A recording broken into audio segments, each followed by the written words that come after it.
अस्सलामुअलैकुम। उम्मीद है आप सब ठीक होंगे। कल हमने देखा एम्फेसिस ऑफ मैटर क्या होता है और उससे रिलेटेड पास्ट पेपर क्वेश्चंस किए। आज हम देखेंगे अदर मैटर और कुछ पास्ट पेपर क्वेश्चंस। तो चलिए चलते हैं पहले क्वेश्चंस पे। सबसे पहले क्वेश्चन है हमारे पास, identify and explain shortcomings in following paragraph of draft audit report of Javed limited. Emphasis of matter paragraph हमें दिया हुआ है और हमने शॉर्टकमिंग्स इसमें बतानी है कि क्या उसमें कमी है। We draw attention to fact that company has accumulated losses and certain payments against long-term loans were overdue as at reporting date. As at 30th September 12, its total liabilities exceeded its total assets by this amount. These conditions indicate the existence of a material uncertainty that may cause significant doubt on company's ability to continue as a going concern. अब हमने इसमें बताना है कि क्या क्या shortcomings हैं। अच्छा जी, ये हमारे पास इसका आंसर है, this matter should be discussed in material uncertainty relating to going concern instead of emphasis of matter paragraph, right. Second है, reference to notes to account should be given which fully describe this event. हमने emphasis of matter paragraph में पढ़ा था कि reference भी दिया जाता है और लास्ट में ये फ्रेज ऐड किया जाता है, our opinion is not modified in respect of this matter, जो कि मिसिंग है। ठीक है, ये हमारे पास हो गया क्वेश्चन 27। अब हम चलते हैं दूसरे क्वेश्चन पे। अच्छा जी, नेक्स्ट क्वेश्चन है हमारे पास, as an engagement partner you have reviewed audit working papers of Samarkand limited. Audit team has highlighted following matters in working papers. ये आपने अभी ए और बी पार्ट देखना है, सी पार्ट हम बाद में देखेंगे। ठीक है, रिक्वायरमेंट क्या है, discuss impact of each of above matters on your audit report. ठीक है, ऑडिट रिपोर्ट पे इसका क्या इफेक्ट होगा वो डिस्कस करना है। फर्स्ट है हमारे पास, 20% of companies recorded turnover comprises of cash sales. यहाँ पे उसने टर्नओवर दिया है, ठीक है, यहाँ पे प्रॉफिट नहीं दिया, टर्नओवर का 20% बताया। Proper record of cash sales have not been maintain, consequently audit team was unable to design audit procedures to verify cash sales, right. Second हमारे पास क्या है, during current year company change method of charging depreciation on fixed asset from straight line to diminishing balance method. However all required disclosures have been included in notes to financial statement. ठीक है, अच्छा जी, ये हमारे पास इसका answer है first one का, कि ये स्कोप लिमिटेशन है। ऑडिटर जो है वो क्वालिफाइड ओपिनियन देगा इफ इफेक्ट इज मटेरियल, और disclaimer of opinion if effect is pervasive. ठीक है, auditor shall also state in report that proper books of account haven't been kept by company as required by companies act. यहाँ पे आपने ध्यान रखना है कि जो हमारा जो कीवर्ड है वो नॉट बीन केप्ट है। ठीक है, प्रॉपर जो हमारे पास यहाँ पे कीवर्ड नहीं है, क्योंकि या प्रॉपर बुक्स तो वो किसी और मिसस्टेटमेंट में भी नहीं होता, मिसस्टेटमेंट में भी होता है कि प्रॉपर बुक्स मेंटेन नहीं की गई। तो यहाँ पे हमने कहना है proper books of account have not been kept by company as required by companies act in this matter of respect in respect of this matter. अच्छा, नेक्स्ट हमारे पास है, जब एस्टिमेट चेंज हुआ हमारे पास उसके अकॉर्डिंग आंसर हमारा है ये, this is a change in estimate not a change in accounting policy. ठीक है, ये एस्टिमेट का चेंज है, अकाउंटिंग पॉलिसी का चेंज नहीं है। In change, if change in estimate is appropriately recorded, auditor shall express unmodified opinion. अगर appropriately record हुआ है तो unmodified opinion देगा. If change is estimate is not appropriately recorded, this will be a misstatement. अगर सही recording हुआ तो फिर misstatement होगी. Auditor shall express qualified opinion on financial statement if effect is material, or adverse opinion if effect is pervasive. Right? अब हम चलते हैं आज के टॉपिक पे, दैट इज अदर मैटर। अच्छा जी, ये हमारे पास है other matter paragraph. Other matter paragraph financial statement में तब इंक्लूड किया जाता है जब हमने यूज़र को ऑडिटर रिपोर्ट या ऑडिटर से रिलेटेड कुछ इन्फॉर्मेशन बतानी हो, जो कि ऑडिटर के लिए, जो यूज़र्स के लिए मे बी थोड़ा बहुत कंफ्यूजिंग हो, तो उनकी आसानी के लिए ये पैराग्राफ हम ऐड करते हैं, इसमें वो सब इन्फॉर्मेशन देते हैं। ठीक है, तो चलिए पहले इसकी डेफिनेशन देखते हैं, फिर एग्जाम्पल और ड्राफ्टिंग एग्जाम्पल देखेंगे। Definition है हमारे पास, other matter paragraph is included in auditor's report if auditor consider it necessary to communicate a matter not required to disclose in financial statement but is relevant to users understanding of audit, auditor's report और auditor's responsibility। ठीक है, ये वो other matter paragraph जो है वो तब include किया जाता है ऑडिट रिपोर्ट में जब ऑडिटर को ये लगता है, ये ज़रूरी लगता है कि ये मैटर जो है वो डिस्क्लोज फाइनेंशियल स्टेटमेंट में डिस्क्लोज करना ज़रूरी नहीं है, नॉट रिक्वायर्ड। ठीक है, अगर तो रिक्वायर्ड होता और ना डिस्क्लोज किया होता तो ये मिसस्टेटमेंट होना था, लेकिन यहाँ पे ये कीवर्ड है not required to disclose in financial statement, जिसको फाइनेंशियल स्टेटमेंट में जिसको डिस्क्लोज करना ज़रूरी नहीं है, लेकिन वो यूज़र्स की अंडरस्टैंडिंग के लिए इंपॉर्टेंट है।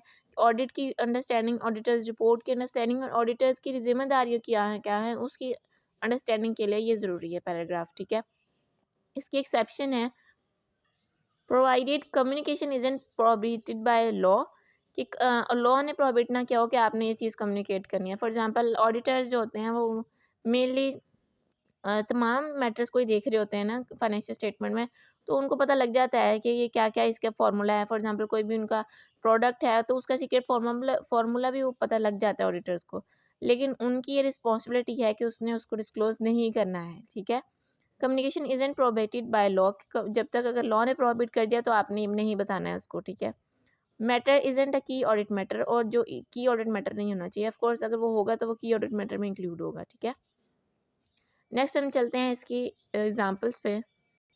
एग्जांपल्स है हमारे पास, फाइनेंशियल स्टेटमेंट और prior period were not audited और ऑडिटेड बाय अनदर ऑडिटर। अच्छा, यहाँ पे वो बता रहा है कि जो फाइनेंशियल स्टेटमेंट प्रायर पीरियड की हैं, पिछले पीरियड की हैं, वो ना हमने ऑडिट नहीं की हैं, और अगर ऑडिट हुई भी हैं तो वो किसी और ऑडिटर ने की हैं। ठीक है, इसकी एग्जांपल हम देखते हैं, ड्राफ्टिंग एग्जांपल में इसकी देखते हैं। ये हमारे पास इसकी ड्राफ्टिंग एग्जांपल है, prior year financial statement audited by predecessor auditor. ठीक है, financial statement of OABC company for year ended 31 December 2022 audited by another auditor. ठीक है, ये हमने ऑडिट नहीं की है, ये किसी और ऑडिटर ने ऑडिट किया है, who expressed an unmodified opinion on these financial those statements on 31 March 2023। ठीक है, ईयर एंड उसने बताया है कि 2022 है, और जो ओपिनियन उसने एक्सप्रेस किया है मार्च 31 2023 पे किया है, और ये किसी और ऑडिटर ने किया है, हमने नहीं किया है, जिसपे उसने अनमोडिफाइड ओपिनियन दिया था। ठीक है, ये एग्जिस्टिंग ऑडिटर ने बताया है उसको, यूजर्स को, ताकि वो उनके उनको अंडरस्टैंड कर सकें कि पिछले साल की भी और रिपोर्ट्स इन्होंने ऑडिट नहीं किए हैं। ठीक है, नेक्स्ट पॉइंट है हमारे पास, auditor issues reports on more than one set of financial statement. अच्छा, ऑडिटर जो है वो मे बी ऐसा भी हो सकता है कि दो सेपरेट रिपोर्ट हों, ये नहीं कि एक ही रिपोर्ट की मल्टीपल कॉपीज़ हों, सेपरेट रिपोर्ट्स हो सकती हैं। वो कैसे, वो कब होंगी, जब डिफरेंट फ्रेमवर्क पे रिपोर्ट्स बनेंगी। फॉर एग्जांपल एक कंपनी है, उनकी जो हम ये कह सकते हैं कि होल्डिंग कंपनी है, सब्सिडरीज हैं, वो फॉर एग्जांपल यूएस में है या किसी और कंट्री में है, तो वहाँ पे पाकिस्तान के लॉ फॉलो नहीं होते हैं या फ़र्ज़ नहीं फॉलो हो रहा, तो उसके लिए वो उस कंपनी के लॉ के अकॉर्डिंग ऑडिट रिपोर्ट बनेगी। ठीक है, ये वो यहाँ पे ये मेंशन कर रहा है कि अगर वो दो रिपोर्ट्स बनेंगी डिफरेंट फ्रेमवर्क पे, तब जो है अदर मैटर पैराग्राफ इंक्लूड किया जाएगा। ठीक है, नॉर्मली सेकंड वाली रिपोर्ट में मेंशन किया जाएगा, क्योंकि पहली रिपोर्ट बनाते हुए तो ये नहीं होगा ना कि इसकी सेकंड रिपोर्ट भी बनेगी। ठीक है, तो इस इशू के लिहाज से सेकंड रिपोर्ट में ही अदर मैटर पैराग्राफ भी आएगा। थर्ड है हमारे पास, auditor restrict distribution of auditor's report. अगर ऑडिटर ने क्या है, ऑडिटर को ये रिस्ट्रिक्ट किया क्या है कि आपने ऑडिटर्स रिपोर्ट किसी और को नहीं दिखानी है। ठीक है, अब वो वाला मैटर भी जो है वो अदर मैटर में मेंशन किया जाएगा। फॉर एग्जांपल आपका कोई भी डॉक्यूमेंट है जो ज़रूरी है दूसरे पर्सन के आपके ऑथेंटिकेशन के लिए ज़रूरी है, लेकिन आप जो है उस पे लिख देंगे या उनको इन्फॉर्म कर देंगे कि ये जस्ट इस इन्फॉर्मेशन के लिए, इस पर्पज़ के लिए है, इसके अलावा किसी और को नहीं दिखाना है, ना ही ये किसी और पर्पज़ के लिए यूज़ हो। इसी तरह ये इस ऑडिटर रिपोर्ट में भी ये मेंशन किया जाता है, लेकिन वो कहाँ मेंशन किया जाता है, अदर मैटर पैराग्राफ में। ठीक है, लास्ट है हमारे पास, if there is a scope limitation by management whose effective pervasive and withdrawal isn't possible या practicable। अब अगर स्कोप लिमिटेशन है मैनेजमेंट की तरफ से, ठीक है, तो वहाँ पे ऑडिटर को विड्रॉ कर लेना चाहिए ऑडिट, लेकिन अगर लॉ रिक्वायर कर रहा है कि आप विड्रॉ नहीं कर सकते, तो फिर ऑडिट परफॉर्म करना पड़ेगा, लेकिन वो आप जो है मेंशन कर देंगे अदर मैटर पैराग्राफ में। ठीक है, अब ये यहाँ पे मैनेजमेंट की तरफ से स्कोप लिमिटेशन के बारे में मेंशन किया गया है, जिसका इफेक्ट भी परवेजिव हो, तो और विड्रॉल भी नामुमकिन हो, तो उसको आपने अदर मैटर पैराग्राफ में मेंशन कर देना है। राइट, ये थी हमारी एग्जांपल्स। अब हम देखते हैं प्लेसमेंट और प्रेजेंटेशन। अदर मैटर पैराग्राफ को कहाँ प्लेस किया जाएगा, एंड ऑफ रिपोर्ट। ठीक है, रिपोर्ट के लास्ट पे जो है वो अदर मैटर पैराग्राफ मेंशन किया जाएगा, और इसकी प्रेजेंटेशन क्या होगी, presented separately in paragraph with heading. जैसे हमने ड्राफ्टिंग एग्जाम्पल में देखा, यहाँ पे देखा, जैसे हमने हेडिंग दे के उसके साथ जो पैराग्राफ लिखा है, इसी तरह जो है आपने इसको प्रेजेंट करना है। ठीक है, जो एम्फेसिस जो मैटर है उसकी तो ड्राफ्टिंग डिफरेंट है, इसकी डिफरेंट है। ठीक है, ठीक है, आज का हमारा ये टॉपिक था जिसमें हमने अदर मैटर पढ़ा, ड्राफ्टिंग एग्जांपल देखी, और उसकी प्लेसमेंट और प्रेजेंटेशन देखी, और कुछ पास पेपर क्वेश्चन देखे। उम्मीद है आपको समझ आया होगा। कुछ भी क्वेश्चन हो, कोई कन्फ्यूजन हो तो आप पूछ सकते हैं। आज के लिए इतना ही। अपना ख्याल रखिएगा। अल्लाह हाफिज़।